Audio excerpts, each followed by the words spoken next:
आज आप लोग सुनेंगे आषाढ़ मास के कृष्ण पक्ष की गणेश चतुर्थी व्रत की कथा। इस दिन भगवान गणेश की पूजा अर्चना करना विशेष फलदायी रहता है। एक बार पार्वती माता अपने पुत्र गणेश से बोली, पुत्र गणेश, आषाढ़ मास की चौथ को किस गणेश का पूजन करना चाहिए? गणेश जी बोले, माँ, पूर्व काल में युधिष्ठिर के पूछने पर श्री कृष्ण ने जिस कथा को कहा था उसे सुनो। श्री कृष्ण बोले, राजन लंबोदर का विधि पूर्वक पूजन कर कथा सुने। पूर्व काल में महिषमती नगरी में महिजीत नामक धर्मात्मा राजा था। उसके कोई संतान न थी। दिन रात पुत्र की चिंता में रहता। बड़ा दान पुण्य पुत्र प्राप्ति के लिए करते करते वृद्धा अवस्था आ गई, परंतु कोई पुत्र नहीं हुआ। राजा ने अपने राज्य के ब्राह्मण व प्रजनों को बुलाया और पूछा, हे ब्राह्मणों और प्रजनों, मैंने धर्म पूर्वक प्रजा का पालन किया, परंतु मेरे कोई संतान नहीं है। इसका क्या कारण है? उस समय एक कल्प में जिसका लोम गिरता था, ऐसे तपस्वी लोमस ऋषि बोले, ब्राह्मणे, प्रजाजनों, यह नरेश भक्ति पूर्वक संकटों के विनाश गणेश चौथ का व्रत करे। आषाढ़ मास में लंबोदर का पूजन विधि पूर्वक व्रत करे तो अवश्य ही संतान की प्राप्ति होगी।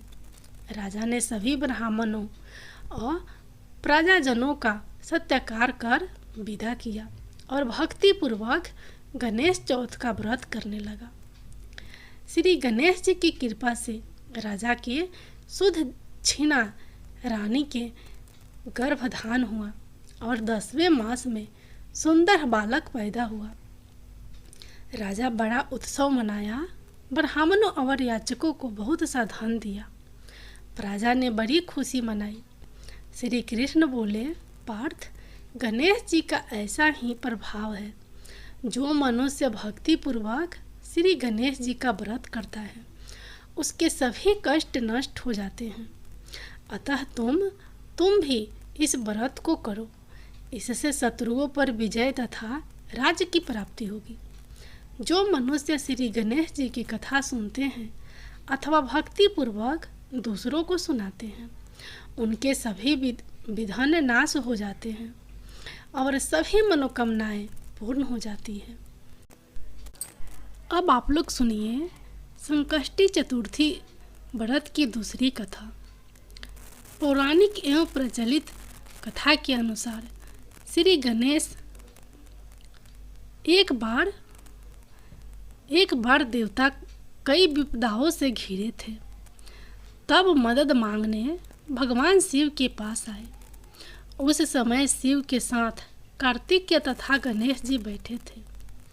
देवताओं की बात सुनकर शिव जी ने कार्तिकेय व गणेश जी से पूछा कि तुम में से कौन देवताओं के कष्टों का निवारण कर सकता है?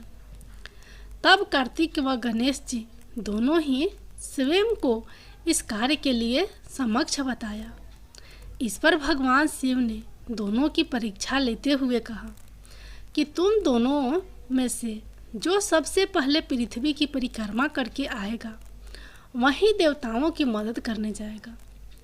भगवान शिव के मुख से ऐसे वचन सुनते ही कार्तिकेय अपने वाहन मोर पर बैठकर पृथ्वी की परिक्रमा के लिए निकल गए, परंतु गणेश जी सोच में पड़ गए कि वह चूहे के ऊपर चढ़कर सारी पृथ्वी की परिक्रमा करेंगे तो इस कार्य में उन्हें बहुत समय लग जाएगा। तभी उन्हें एक उपाय सूझा। गणेश अपने स्थान से उठे और अपने माता पिता की 7 बार परिक्रमा करके वापस बैठ गए। परिक्रमा करके लौटने पर कार्तिकेय स्वयं को विजेता बताने लगे।